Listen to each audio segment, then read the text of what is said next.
آداب عرض دوستوں، فکر توسوی کا اصلی نام رام لال بھاٹیا تھا اور ان کا تعلق توسا سے تھا جو اب پاکستان میں ہے۔ فکر اردو کے ایک بہترین شاعر ہونے کے ساتھ ساتھ ایک عمدہ مزاح نگار یعنی سٹائرسٹ بھی تھے۔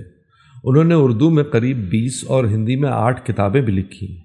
ایک بار کا ذکر ہے کہ مظفر حسین برنی ہریانہ کے گورنر تھے۔ دلی آنے پر انہوں نے فکر توسوی کو فون کیا کہ میں آپ سے ملاقات کرنا چاہتا ہوں۔ فکر نے کہا آپ کو جب فرصت ہو ناچیز کے یہاں تشریف لے آئیں۔ برنی صاحب نے بتایا کہ چونکہ پروٹوکول کی وجہ سے میرے ساتھ بہت سارے لوگ چلتے ہیں، اس لیے بہتر ہوگا کہ اگر آپ خود ہی تشریف لے آئیں، میں گاڑی بھیج دیتا ہوں۔ خیر، فکر صاحب برنی صاحب کے یہاں پہنچ گئے۔